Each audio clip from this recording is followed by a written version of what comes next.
네, 갑자기 한밤에 수갑 채워서 끌려갔다가 돌아온 우리 최시아 청년 모시겠습니다. 어서 오세요. 안녕하세요. 최시아입니다. 괜찮으세요? 네.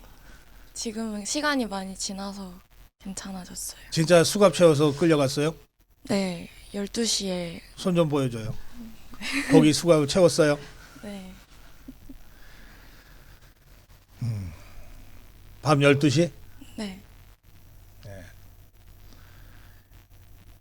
예, 김지미 변호사 나오셨습니다. 안녕하십니까. 네. 예, 마이크 조금 알겠습니다. 네. 네, 저 처음 모시는데 인사 좀 해주실까요? 네, 반갑습니다. 김지미 변호사입니다. 네. 그 최시아님 그 12시 한밤중에 긴급 체포가 됐는데 그 집에서 네. 경기도 안성? 네, 안성에서요. 그럼 안성 경찰서에서? 아니요, 마포경찰서에서 예. 체포영장 가지고 저희 집으로 오셨습니다. 그래서요. 그 상황 좀 설명 좀 해주세요. 제가 제 가족 아버지랑 남동생이랑 같이 영화 보고 제 집에 들어올 때가 이제 11시 50분 아, 거의 12시에 예. 이제 딱 현관문을 열려고 할 때 이제 경찰관 5명이 오셔서 음, 그 서부지법 사태로 음, 체포영장 발부되셔서 지금 당장 가주셔야 한다 이렇게 말씀하셔서 체포영장을 보여주셨고 그래서 그거 읽어보고 이제 왜 그 사전 요청이나 연락 없이 이렇게 갑자기 체포영장을 주시면 당황스럽다. 이제 왜냐면 요청이 왔으면 저는 당연히 출석을 했을 거다 이렇게 말씀을 하니까 네, 그거는 이제 우리들 권한이다 하면서 음. 그냥 수갑 바로 채우고 핸드폰 압수하시고 가족 앞에서 네 그렇게 해서 바로 경찰서로 향했어요. 핸드폰도 압수하고 네. 그런 거기 압수수색 영장도 있었어요? 그건 잘 기억이 안 나는데 네. 체포할 아니, 핸드폰을 그 사람들이 달라 그래서 가져갔을 거 아니에요. 네. 그럴 때는 인신구속과는 별도로 그 압수수색 영장을 보여주고 설명을 하고 달라 그래서 가져가야 되는 거 아니에요, 변호사님? 그런데요. 보통 요새는 그렇게 잘 안 하고요. 체포 시에 그냥 부대에서 하고요. 나중에 사후 영장으로 적법성을 보완을 합니다. 사후 영장이요? 네. 그런 게 있어요? 네, 있습니다. 그건 말이 안 되는데. 원래는 원칙적으로는 영장을 먼저 받는 게 맞죠. 근데 이제 인신구속을 먼저 하려고 하니까 보통 체포 영장을 치거나 아니면 긴급 체포하면서 같이 가져갑니다. 네. 최시아님이 그 긴급 체포 대상이에요? 긴급 체포 대상 아니라고 봅니다. 저는. 네. 네. 그리고 긴급 체포가 아니라 체포 영장이었죠. 영장 네. 체포여서 아마 긴급성이 충족이 안 된다고 판단한 것 같아요. 그래서 긴급 체포는 안 하고 긴급 영장 체포는 아니고? 네, 영장 체포를 한 것 같습니다. 보통 이렇게 사전에 저 경찰서 출석해 달라는 요청 없이 그냥 영장부터 요즘은 청구해서 그냥 데리고 갑니까? 아니요, 절대 그렇지 않고요. 예. 보통 전화를 해서 뭐 이런 사실로 수사를 하고 있다라고 얘기를 먼저 해주고요. 네. 그리고 뭐 집에서 그냥 놀고 있는 사람이 없잖아요. 그래서 수사 일정을 얘기를 해주고 되는 시간을 물어보고 해서 일정을 조율하고 보통 불구속 수사로 하는 게 원칙이죠. 원칙적인 모습은 불구속 수사가 맞습니다. 지금 이 출석 요구를 할 경우에 응하지 않을 우려가 있다고 설명을 했습니까, 경찰이? 네, 그 보여주신 체포영장에 네. 출석 요구 시 제가 불응할 우려가 있다 해서 체포영장이 나왔습니다. 아, 그러면 아니 그자들이 저기 그러니까 미래까지 다 예측하는 거예요? 아, 최시아라는 사람은 우리가 출석을 요구해도 응하지 않을 거니까 아예 영장을 먼저 받아야 되겠다. 이런 얘기 아닙니까, 지금? 그렇죠. 네, 영장 먼저 받아서 그냥 그런 체포 영장도 있어요? 뭐 해석이 나름이긴 한데요. 요새 보통 체포영장 보면은 다 천편일률적이에요. 출석 응하지 이거가? 않을, 출석을 응하지 않는 경우도 실제로 있어요. 전화를 했는데 전화를 안 받는다든가, 네. 집으로 찾아갔는데 주민등록지에 살고 있지 않다던가, 그럴 경우에는 뭐 영장이 의미가 있겠죠. 근데 전화를 해보거나 아니면 뭐 수사 일정을 조율해 보는 거 그런 노력이 없이 그냥 무조건 가져가지는 않죠. 그리고 그렇게 하는 경우는 대부분 물어본 적이 없기 때문에 응하지 않았다는 거는 사실이 아니고요. 그렇잖아요. 응하지 않을 우려가 있다. 그렇게 그냥 우려가 있으니까 그러니까 직원들이 우려하면은 그냥 영장이 집행되는 거네. 뭐 나오면 그렇습니다. 체포 영장이 그런 식으로 발부됩니다. 네. 그 저기 아버지랑 같이 있었잖아요. 네, 맞아요. 그러니까 아버지가 경찰 그 공무원으로 일하셨어요? 네, 아버지가 안성경찰서에서 형사로 하다가 지금은 아니시고. 그래서 항의하셨다면서요? 네. 현장에서. 네, 그래서 이제 요청 없이 하면 아까 말씀드린 것처럼 요청 없이 이렇게 바로 체포하는 게 이게 말이 되냐 하셨는데 이제 방금처럼 그냥 그거는 우리 권한이고 저희 마음이다 이렇게 하면서 그래서 저희도 할 말이 없어가지고 네. 거기서 더 이상 뭐라고 하진 않았어요.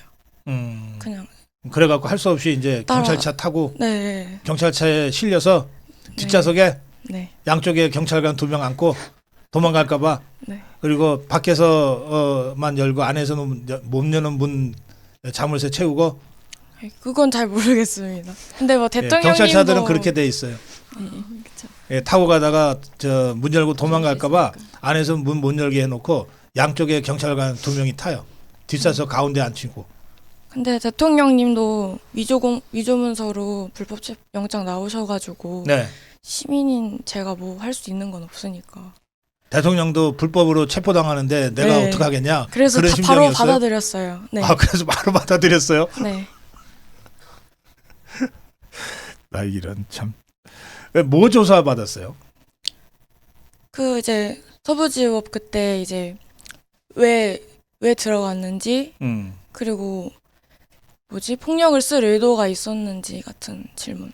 근데 저는 그냥 아무것도 안 하고 주차장이랑 이렇게 방관하다가 네. 나왔거든요. 서울지법에 그날 밤에 그 네. 근처에 가 계셨던 건 사실이고 네, 그다음에 건물 들어가진 않았고. 건물 안 들어갔어요? 안 들어갔어요. 그럼 건물 안 들어가고 그 근처에 그날 뭐 집회가 뭐 여러 뭐 수만 명이 낮에부터 했으니까 네. 그 사람들 중에 한 명이었다는 거 아니에요. 네, 그리고 건물에 들어가지도 않았고. 네, 근데 불법 긴급 체포영장을 발부받아서 수갑 채워서 데리고 가요? 네. 그래서 왜 집회에 나왔는지 이런 것도 여쭤보셨고. 왜 집회 나왔는지. 네. 그래서 집회에서 무슨 구호 외쳤는지 이런 거 여쭤보셔서. 그래서 뭐라고 진술했어요? 딱 풀문서 위조 공문 불법 영장 이렇게 외쳤고 대통령님의 탄핵을 반대하고 지금 그 구속 영장에 대해서 사람들이 네. 뭐지 그걸 원하지 않는다는 여론을 알려주고 싶어서 그 머릿수를 채우려고 집회에 참여했다 이렇게 말씀드렸습니다. 그랬더니 뭐라 그래요? 아무 말 안 하셨어요. 몇 시간 있었어요? 그 저요? 잡혀 있기는. 15시간 정도 있었습니다. 그러면 밤 12시쯤 잡혀가서 네, 경찰서에 도착한 거는 1시쯤 지났을 거고. 맞아요. 그래가지고 밤새고 거기서 자고 바로 조사를 받았나요? 아니면은 아니요. 유치장에? 유치장에서 이제 혼자 좀 인생에 대해서 많이 돌아보다가 이제 오후 1시에 그 전에 변호사님 다행히 그 막 여러분들이 도와주셔서 변호사님 연결해 주셔서 네. 변호사님 접견하고 그 다음에 1시에 같이 조사실 들어가서 조사 받았습니다. 아, 변호사가 이제 함께 배석하고. 네. 그랬구나. 그 끌려갈 때 겁났을 것 같은데. 근데 당시에는 그냥 당황스러운 게 컸고 네. 많이 안 놀랐다면 거짓말이겠지만 근데 이제 그냥 당당하기 때문에 그냥 차에서도 자고 그다음에 당당하게 그냥 성실하게 제가 진실 다 딱 성실하게 조사 말씀드리고 해가지고 막 근데 이제 약간 그건 생겼긴 해요. 약간 현관 지날 때마다 약간 좀 심호흡을 하긴 하는데 뭔가 알 수 없는 그게 있어가지고. 그럼요. 그게 네. 있죠. 예. 근데 이제는 많이 괜찮아졌고 오히려 이제 확신이 생긴 거는 약간 1020, 30들을 존재 자체만으로도 되게 위협을 느끼는 것 같다 민주당이 쪽에서. 그래서 이 길이 정말 옳은 길이구나. 지금처럼만 하면 되겠다 해서 이제 집회도 계속 나가고 있고 계속 알리고 있어요. 조사받고 나서 뭐라 그러면서 이제 가라 그래요? 그런 말씀 안 하셨고 조사 다 끝나고 나서 그냥 석방시켜 드릴게요 이렇게 하셔가지고. 좀 정리 좀 해주세요. 사건 정리 변호사님. 재밌는 사건인 것 같고요. 네.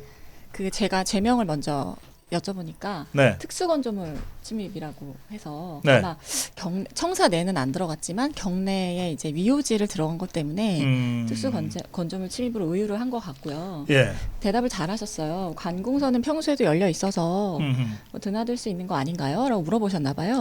그러니까 이제 수사관님이 지금 뭐 경찰도 많이 다치고 시국도 불안하고 특수한 상황이라 사건이 그러니까 상황이 좀 다르다 이렇게 얘기를 하셨다는 거예요. 네. 근데 상황이 다른 건 이해는 하겠지만 그렇다고 해서 특수건조물 침입이라는 죄의 구성 요건이 달라지는 것은 아니거든요.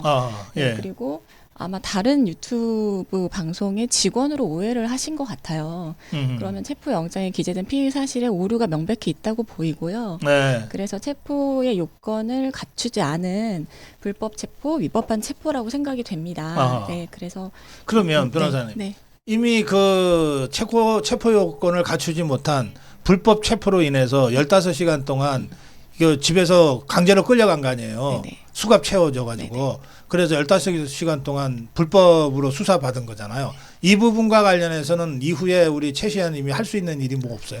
아마 제 생각에는 뭐 기소 의견으로 올릴 것 같은데요. 네. 재판까지 가게 된다면 이제 재판 중에 할 수 있는 일들은 아시지만 이제 불법 체포 과정에서 체득한 진술은 증거 능력이 없습니다. 그래서 그런 진술 증거에 대해서는 당연히 증거 능력이 없다고 치열하게 다퉈야 될 것 같고요. 네네. 또 뭐 최시아 씨 같은 경우는 유리한 사실이 많아서 진술 거부하지 않으시고 충분히 진술하셨다고 들었어요. 네. 그래서 뭐 불리한 증거가 없기 때문에 진술 증거를 증거 능력 부인하는 게 의미가 있냐라고 말씀하실 수 있는데 저는 불법한 체포라는 거 강조하기 위해서 그렇게 하시기를 좀 권고드리고요. 네. 그리고 부대에서 우리가 휴대폰 압수했잖아요. 네. 사실은 뭐 판례 중에는 위법한 체포의 부대에서 압수한 물건의 증거 능력까지 부인하는 판례는 없습니다. 판례가 없다고 해도 충분히 다퉈볼 수 있는 사안이라고 생각이 예. 되고요.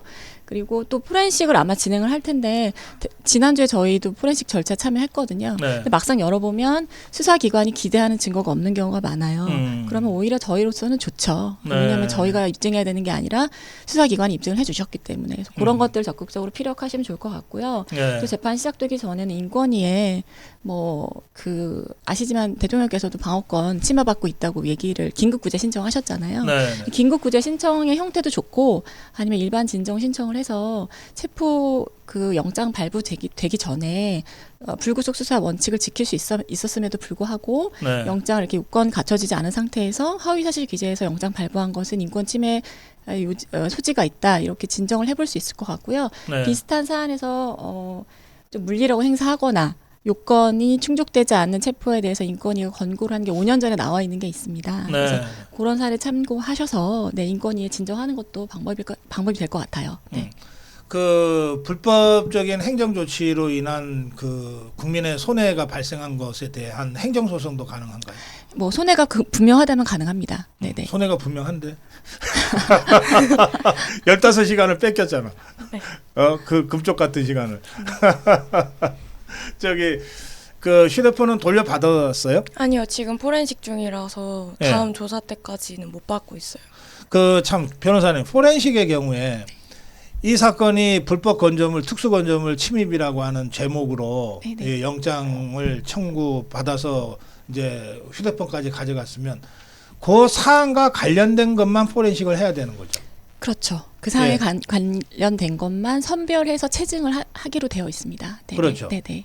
그러니까 이게 뭐가 들어있는지는 모를 테니까 일단은 네. 열어는 볼 텐데 네네. 그럴 때 이게 이 사안과 관련되지 않은 사안이면 네네. 그거는 저기 채증도 안 되고 증거로도 안 되고 네, 그렇죠. 원래 체증을 하면 안 되고요. 뭐 영장이 나와 있는 상황에서 포렌식을 하는 거기 때문에 엄밀히 말하면은 이건 제출하지 않겠다라는 거부는 할 수 없어요. 이미 제출 형태가 아니기 때문에. 그렇지만 의견을 개진해야죠. 수사관이 이거는 지금 특수건조물 침입과 무관한 뭐 증거인 것 같으니까 이건 체증하지 말아달라라고 충분히 의견은 피력할 수 있죠. 네, 그렇게 해야 되고요. 네. 그럴 경우에 포렌식의 변호인이나 본인이 참여하게 돼 있습니까? 이제 절차가 그러니까 휴대폰 예를 들면 네. 휴대폰을 봉인을 같이 해요. 도장을 찍어서 봉인을 하고요. 네. 그거를 서울청에 가서 다시 개봉을 할 때 다 같이 참여해서 개봉을 합니다. 네. 그리고 이걸 완전히 복제폰을 만들어요. 그다음에 아. 복제 그 자료를 만들어서 외장하드에 옮기고요. 그걸 다시 봉인된 그러니까 봉인을 시키는 거죠. 똑같이 핸드폰이라 그 과정에서 핸드폰이 너무 급하다고 하면은 과안부도 신청할 수 있고요. 그래서 그 그러면 복제 돌려받을 수도 있어요? 과안부 신청을 하면요. 허가가 나오면 그럼 이제 포렌식 그러니까 선별의 대상은 휴대폰 자체가 아니라 휴대폰 안에 있는 정보가 옮겨진 외장 하드가 되는 거죠. 그럼 이제 수사관하고 같이 보면서 이제 뺄 건 빼고 넣을 건 넣고 근데 그 과정에 없이 보여지게 돼요. 사진이든 영상이든 왜냐하면 어쨌든 이게 관련이 있는지는 열어봐야 봐야 아는 거니까? 거니까. 네네. 그런 식으로 그 경우에 진행합니다. 본인이나 변호인이 이제 그 참여하에 포렌식을 하게 돼 있다. 네네 이런 거죠? 물어보면 당연히 참여하겠다고 얘기하면 기회를 줍니다. 네. 그렇군요. 네. 예. 그렇게 해서 이게 사실은 그 뭐 법조계에서는 뭐 이렇게 불법 체포나 불법으로 수집된 증거는 증거 능력 자체가 없으니까 이른바 독수독과 이론에 따라서 그러니까 이 모든 과정을 다 거부해도 상관은 없는 거죠. 그러니까 이미 제출을 거부를 하면 영장이 나와서 어쨌든 내기는 내야 되는 거는 맞아요. 근데 이제 그게 필요했느냐는 또 나중에 봐야 되겠죠. 근데 뭐 막상 열어봤는데 죄명을 입증할 수 있는 증거가 하나도 나오지 않았다. 그러면 이게 무리한 압수수색 아니냐, 불필요한 압수수색 아니냐고 주장을 해볼 수 있을 것 같습니다. 네네. 아까도 말씀드렸지만 불법 체포잖아요. 근데 거기서 부대에서 수색한 것까지 다 증거 능력을 부인하는 판례는 아직 없어요. 진술 증거는 부인하는 판례가 명백하게 존재하는데 그 대물 증거에 대한 증거 능력을 부인하는 건 아직 없지만 충분히 주장해볼 수 있죠. 판례가 없어도. 알겠습니다. 그 한 가지 더요. 이게 이제 그 휴대폰은 대부분 다 비밀번호나 이런 걸로 돼 있잖아요. 네네. 그걸 이제 그 본인한테 가르쳐 달라고 그럴 거 아니에요. 네네. 열어달라고. 네네. 근데 내가 거부할 수 있잖아요. 고발할 수 있죠. 네, 네, 그러면은 실제로, 이제 그 경찰이 수사기관이 지그들 실력으로 열든지 못 열면 끝나는 거고. 문 열면 끝나는 겁니다. 실력으로 열어야죠. 네. 그런데 대부분의 경우에 열어주세요 그러면은 이게 당연히 열어줘야 되는가 보다 하고 뭐 이렇게 하잖아요. 그 정보에 대한 압수이니까 정확하게 말하면 전자정보에 대한 압수거든요. 예. 비밀번호에 대한 압수가 아니라. 그러니까 뭐 거부해도 취할 수 있는 조치가 없죠. 뭐 어떻게 하겠어요. 가져가는 거는 근데 그럴 가져가는 경우에 거지. 열어주세요. 근데 그 비밀번호나 뭐나 이런 거를 거부하실 수 있습니다. 이런 거를 고지를 해줘요. 그런 거는 고지해주지 않고요. 실제로 어제 아이폰 그럼 아는 사람만 거부를 하는 거네. 비밀번호 알려주세요라고 하면 네. 싫어요라고 말하는 분이 계세요. 네. 근데 이제 안드로이드 폰 같은 경우는 아시지만 해제가 그렇게 어렵지 않아요. 아이폰은 굉장히 어렵다고 알고 있거든요. 아이폰 사용하시는 분들 안 알려주시는 경우 있습니다. 난 알려주지 않겠다, 거부하겠다 이렇게 말씀하시는 분 계세요. 네. 뭐 누군가는 뭐 20몇 짜리를 해갖고서 아직도 못 풀고 있다 그러던데.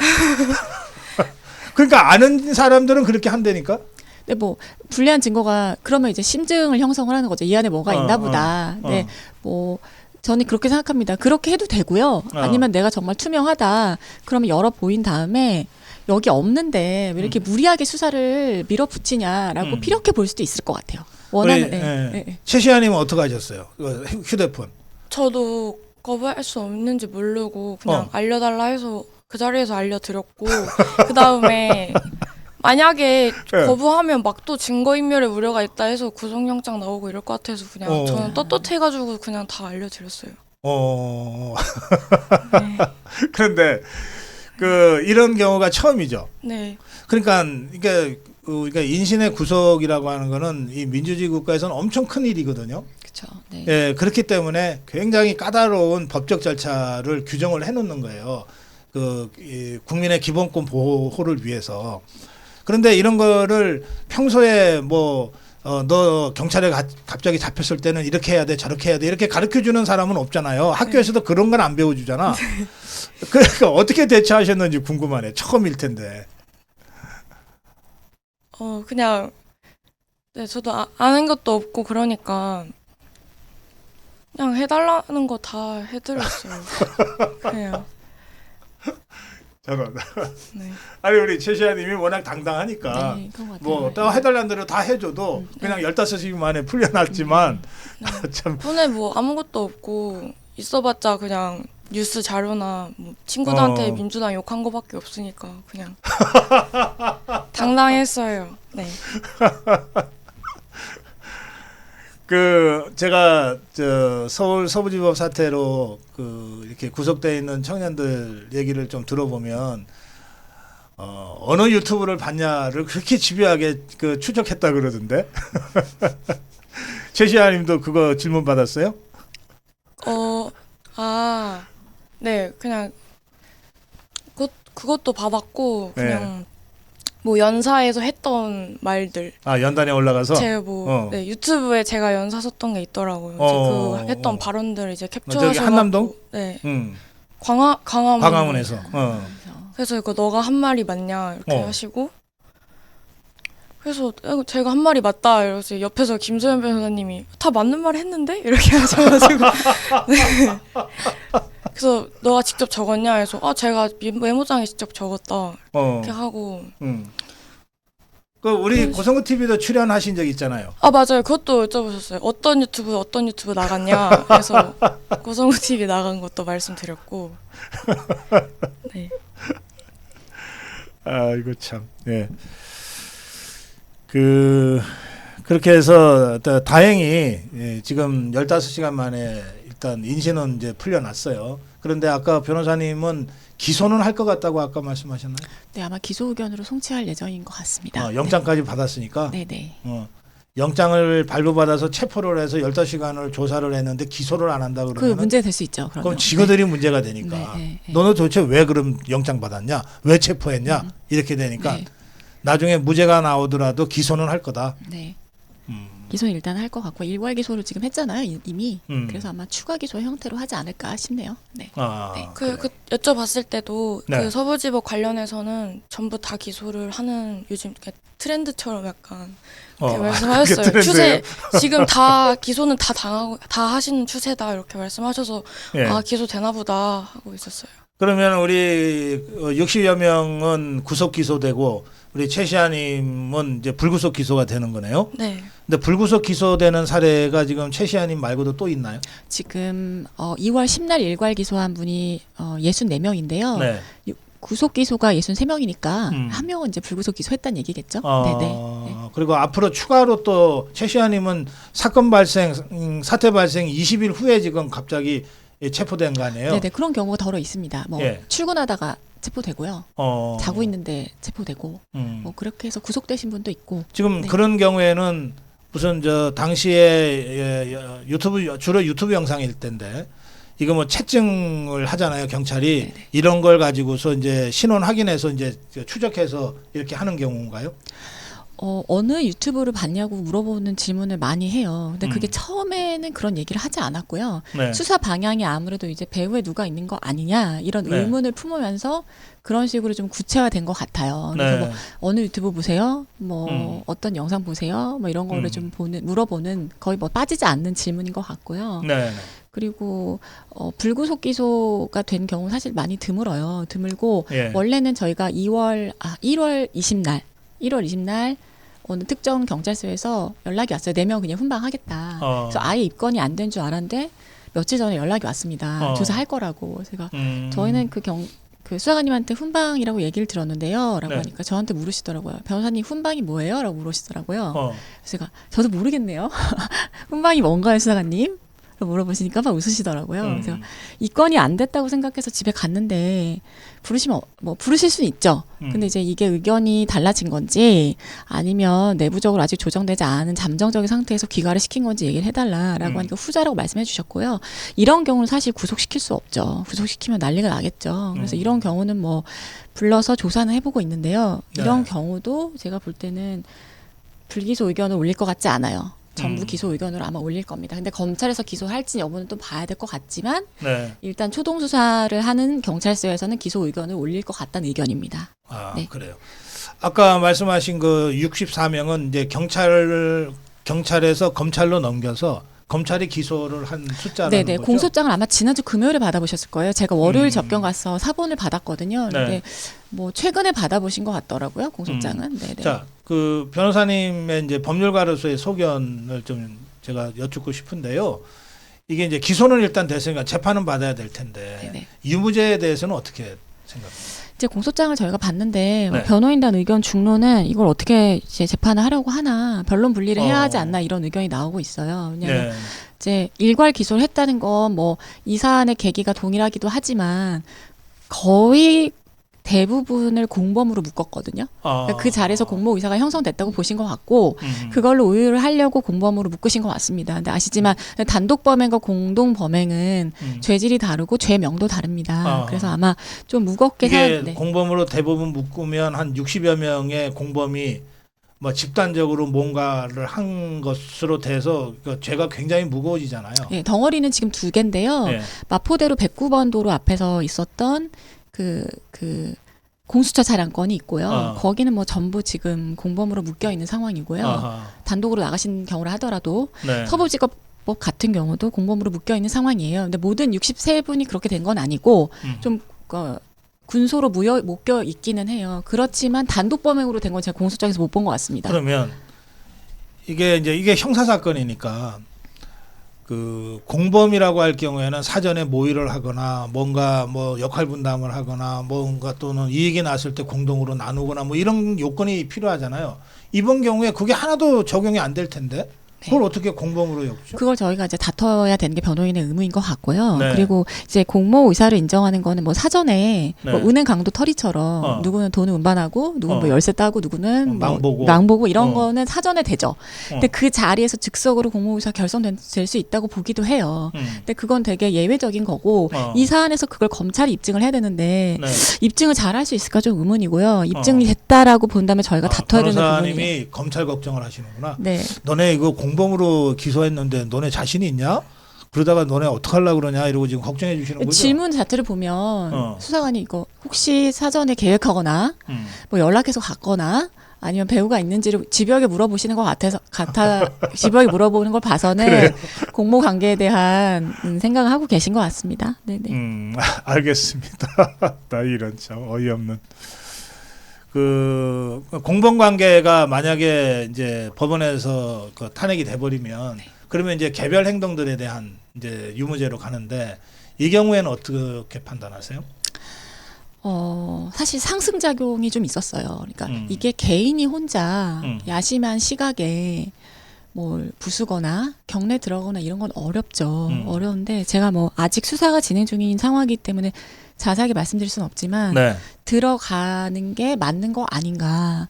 내가 들어가서 뭐라도 해야 되는 거 아닌가라는 생각이 들 만한 상황이긴 했습니다. 밤이었고 사람들이 많았고 대통령이 구속이 되셨고 네. 이런 상황에서 그런 부분이 좀 고려가 돼야 될 것 같고요. 이제 저희들이 사실 그런 부분까지 부당하다고 이야기하는 건 아니지만 그러니까 제가 말씀드리는 건 뭐 직접 때리거나 부수거나 사람 때린 적은 없지만 뭐 부수거나 들어가거나 이런 부분은 당연히 위법성 인정될 만한 부분이 있죠. 동기를 고려해야 되겠지만 근데 대다수 참가자들은 단순 가담자예요. 그러니까 경례로 들어갔다거나 그냥 단순히 시위 참가하다가 묶여서 간 경우도 있거든요. 근데 이런 경우까지 공범으로 처리를 하는 거는 이례적이고요. 저는 이거 공모관계 입증하는 게 쉽지 않다고 보이고 단독 범행으로 분리를 시켜본다면 하지 않은 행위에 대해서는 문책을 할 수 없는 게 원칙이잖아요. 그러면 이게 공모관계가 해체가 되면 결국 단독범으로 처리가 될 텐데 단독범에서 요구하는 구성 요건도 충족이 됐느냐는 당연히 다퉈볼 생각입니다. 네. 그런가 하면 제가 우리 최시아님께 현장에 그날 어쨌든 계셨으니까 어느 순간 경찰이 뭔가 서울 서부지법을 이 마음대로 들락거릴 수 있도록 경찰이 좀 비켜주는 것 같다. 라고 하는 여러 가지 문제 제기와 합리적 의심과 의혹들이 막 제기되고 있거든요. 그 부분에 대해서 경찰이 아직 설명을 제대로 안 하고 있어요. 정문 쪽도 그렇고 저기 후문 쪽도 그렇고 그걸 어떻게 그 시점에서 어떻게 판단하셨어요? 맞아요. 저도 그때 이제 결과 나올 때까지 희망을 걸어보다가 결과 이제 구속영장 청구되고 끝났다 하고 집에 가려고 가방 챙겨가지고 집에 가고 있었어요. 대통령 구속영장이 청구됐다는 소식을 듣고 실망해서 집에 가려고. 네. 그래서 이제 뒤로 돌아서 가는데 이제 그때 후문을 지나치고 있었고 이제 사람들도 다 이제 화를 내고 있고 근데 그때 경찰이 분명히 문 앞에 이렇게 다다닥 서 있었어요. 근데 갑자기 뒤로 쭉 빠지는 거예요. 그걸 제가 봤어요. 뒤로 쭉 빠지고 그래서 그거 계속 보고 있었는데 갑자기 문이 열렸고 사람들이 문이 열리니까 이제 들어가는 거예요.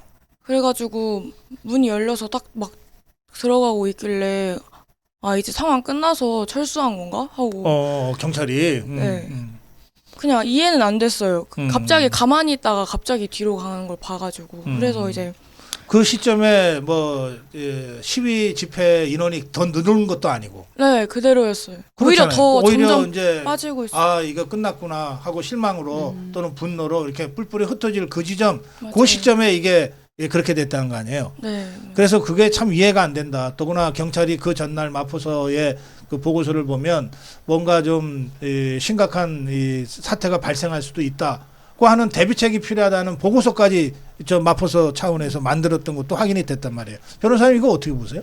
그거 아마 양부남 의원께서 확보하신 자료를 말씀하신 것 같은데요. 네. 보니까 뭐 폴리스 라인 잘 세워서 대비하고 불법 시위자 있으면은 검거하라 이렇게 나온 것 같아요. 근데 네. 뭐 한 가지는 잘했죠. 검거는 잘했죠. 근데 한 가지는 잘 못했다고 생각이 듭니다. 근데 실제로 피의자가 이런 진술을 했습니다. 차벽을 너무 빨리 해제한 것 같습니다.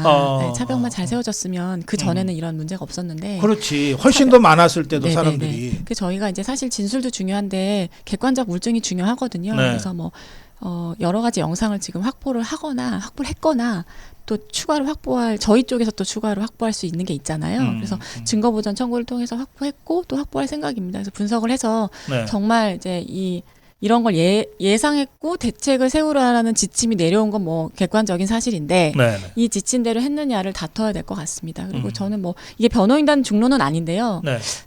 정기 국감이나 비정기 국조에서 한번 물어봐야 되는 사안이 아닌가 생각합니다. 네. 알겠습니다. 그날 밤에 경찰의 대응이 네. 적절했냐. 네. 또 이미 하루 전에 그런 위험을 감지한 것은 팩트로 확인이 되니까 거기에 상응하는 대책을 제대로 네, 세웠냐. 상응한 대책을 세웠는지. 네, 네. 그거는 이제 정확하게 확인을 해야 되는 거죠. 네. 네, 알겠어요. 이번 사태를 겪으면서 최 지사님 어떠세요? 그 상처도 많이 받았을 거고 또 사실은 좀 공포 같은 게 생길 수가 있거든요. 네. 저는 한 40년 전 벌써 40년이 됐나? 어쨌든 2년간 감옥살이 했어요. 민주화 운동 하다가. 그런데 그때 제가 그 감옥살이 하기 전에 한 7년간을 민주화 운동하면서 수배당해서 제가 7년간을 도망다니다가 잡혀서 2년을 살았거든요. 그때 생긴 그 전화벨 트라우마가 있어요. 그러니까 전화벨이 밤에 울리면은 갑자기 막 긴장될 수밖에 없잖아요. 왜냐하면 형사가 밖에 있다가 안에 있는지 없는지를 확인하기 위해서 밤에 전화를 하거든. 받으면은 쳐들어오거든. 그러니까 이게 전화벨 트라우마가 40년이 지나도 여전히 남아 있어요. 조금. 그래서 갑자기 전화벨이 울리면은 제가 그래서 제 휴대폰도 전부 다 진동으로 만들어 놓고 그러고 평생 사는데 그런 트라우마는 누구나 다 있어요. 그런 이 경험을 한번 하면 그런 것들도 좀 걱정되고 그래서 여쭤보는 거예요. 지금 어떠신지. 해도 괜찮은 것 같아요. 이제 가족들이랑도 계속 같이 있고 이제 그냥 저는 그리고 그냥 기독교인이기도 해가지고 저는 그냥 여호수아 1장 신앙으로. 네, 여호수아 1장 9절 말씀 계속 되뇌이면 되게 진정이 돼가지고 네. 그 말씀이 어떤 말씀이에요? 여기 예. 여호수아 1장 9절 1장 9절. 네. 그 9절 한번 좀 네. 내가 내게 명령하지 아니하였느냐 마음을 강하게 하고 크게 용기를 내라 두려워하지 말며 너는 놀라지 말라 네가 어디로 가든지 주 네 하나님이 너와 함께 하느니라 하시니라. 그거 외우면서 네, 유치장에 있던 집에 있던 이 말씀 떠올리면서 그냥 하나님이 늘 함께 하실 거다. 네, 다 잘 될 거고 네. 그냥 반드시 승리할 거라고 생각하고 있습니다. 풀려나신 다음에도 그 우리 집회에 나오시고 연단에도 쓰고 네. 그러셨어요? 네네, 이미 그 예정되어 있었던 그 일산에서 세이브 코리아 가가지고 했어요. 근데 좀 약간 멘탈이 흔들렸는지 잘 하지는 못했거든요. 생각보다.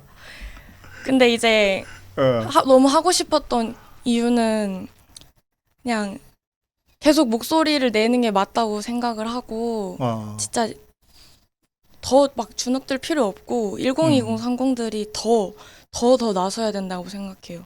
지금 이걸 가장 위협적으로 느끼고 있는 거라 생각돼서 그냥 집회에 계속 열심히 꾸준히 참여하면서 딱 진짜 비폭력으로 평화적으로 우리 의견 계속 알리면 여론 더 돌아올 거고 그게 민주당이 가장 두려워하는 거라고 생각해요.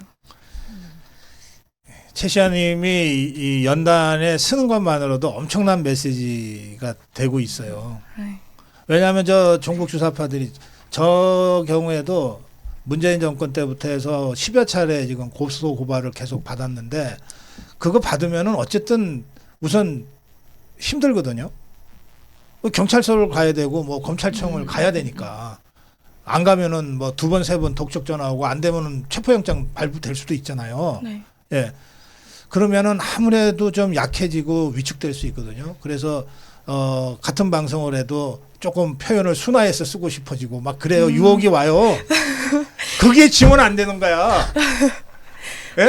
맞아요.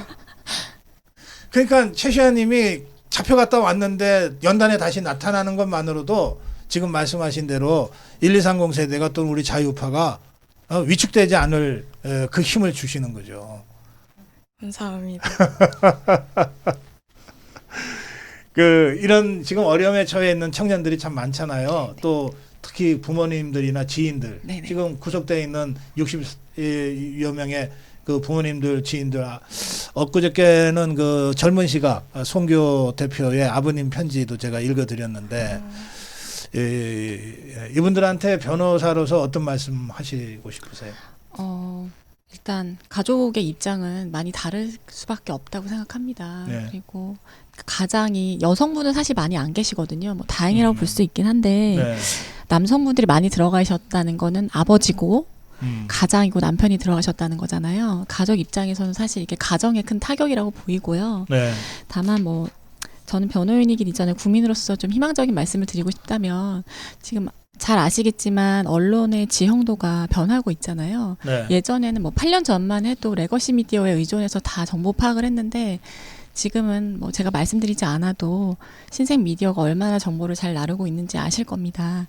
보수가 변하고 있다고 생각합니다. 정성 보수의 가치는 뭐 자기 일 열심히 하고 성실하게 살고 그렇게 해서 나라 국가 부양 잘하고 가족 건설 잘하는 데 있었다면 지금 보수가 건강한 분노를 많이 일으키시고 계신 것 같아요. 그래서 네. 이제 보수의 운집 그리고 우리 1230이 많이 보수 쪽으로 의견을 모아주고 계시고 마음을 여셨다는 거에 대해서 대한민국 이런 진통 겪고 있는 것에 대해 힘내시라고 말씀을 드리고 싶고요. 네. 마지막으로는 표면적으로는 뭐 폭도라고 얘기를 하지만 저는 좀 우리 들어가 계신 분들을 보수 지지하시는 분들이 좀 안아주셨으면 좋겠습니다. 그래서 이분들이 저는 뭐 반드시 나올 거라고 생각하거든요. 네. 그리고 이런 일이 또 일어나서는 안 되고요. 그래서 우리가 지금 자정작용을 통해서 한번 되돌아보고요. 어쨌든 저는 확신하지만 앞으로 대한민국 시위나 집회는 우파가 주도할 겁니다. 문화를 만들어 갈 텐데요.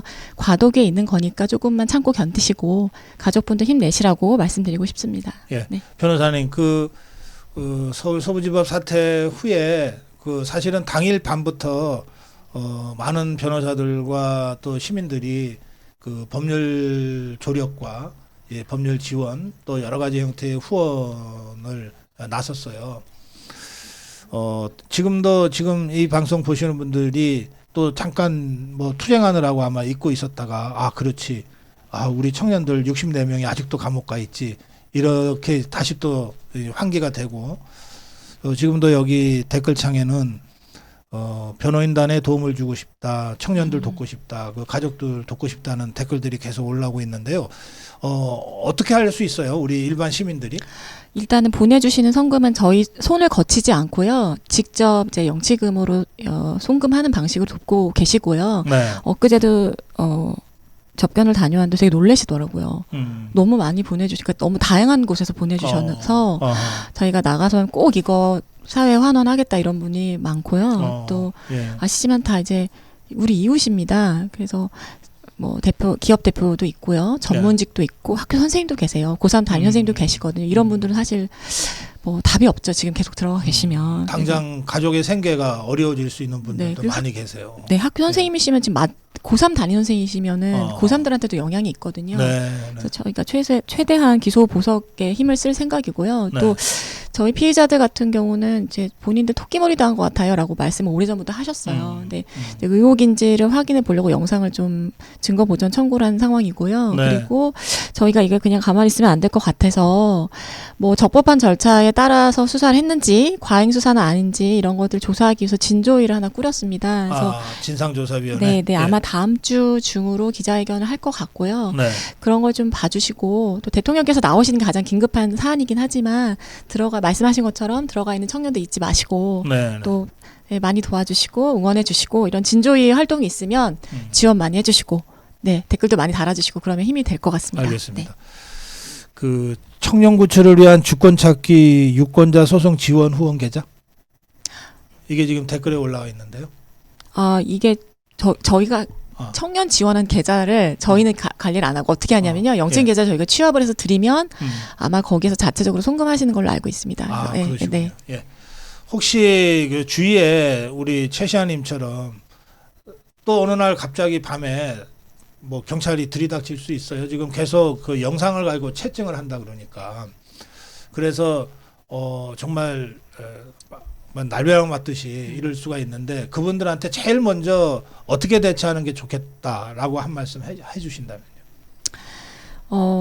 지금 긴급 체포가 된 경우도 있고 최 시아님처럼 체포영장 같은 게 사실 날아오면 거부할 수 있는 권한은 사실 없기는 해요. 일단은 그런 게 오면 거부하지 마시고 일단은 가시라고 말씀을 드리고요. 네. 그렇지만 그 과정에서 내가 국민으로서 피해자로서 마땅히 행사해야 되는 방어권 같은 게 있잖아요. 네. 미란다 원칙은 제대로 고지하고는 있는지 그리고 불필요한 그 포승 같은 걸 사용하고 있지는 않은지 네. 그리고 정말 나한테 한 번이라도 왜 나한테 이 전화를 해서 임의 출석을 요구하지 않았느냐 이런 걸 물어보시고 만약에 그렇게 물어보셨을 때 이렇게 얘기했다고 하셨잖아요.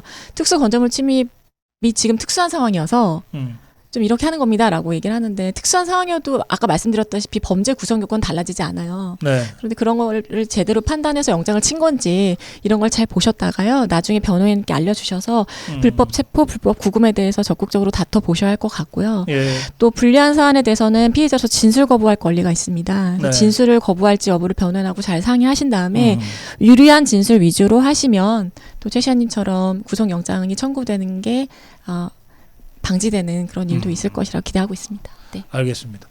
이 최시아님 경우에는 그 아버님 가족들이 굉장히 빨리 주변에 알리셨던 것 같아요. 맞아요. 바로 막 그래서 그 소식을 요즘은 뭐 이 자유파 유튜브들이 거의 24시간 밤중에도 이게 이제 그 소통이 되니까 바로 그 연락을 받고 변호인들이나 또 시민들이 관심을 갖게 되고 그렇게 해서 비교적 신속하게 그렇죠. 맞아요. 앞으로 어떤 일이 벌어지든 우선 주변에 급하게 알리세요. 예. 주변에 또 우리 유튜브에 누구든 좋아요. 어느 유튜브든 좋으니까 알리시면 거의 실시간으로 우리 자유파 국민들이 그걸 알게 되고 어떤 형태로든 함께 하려고 하는 그런 지원이 가능합니다. 그리고 조금 전 김지미 변호사 말씀하신 대로 당황하지 마시고 이걸 말도 안 돼 그러고 거부하면은 그 순간 이게 뭐 경찰하고 몸싸움이 벌어지면은 집행방해, 특수공무집행방해 막 이런 식으로 죄가 막 엮어 들어갈 수가 있어서요. 네, 네, 네. 그러니까 일체 그런 식으로 하지 마시고 아주 냉정하게 이성적으로 행동하시고 주변에 빨리 알리시고 그렇게 하시면 좋겠습니다. 최시아님 마무리 한 말씀 해주세요.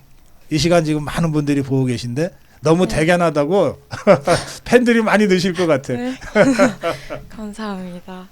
저는 그냥 진짜 이미 대세는 기울었다고 생각합니다. 지금 102030들이 죄다 보수를 엄청 강력하게 지지하고 있잖아요.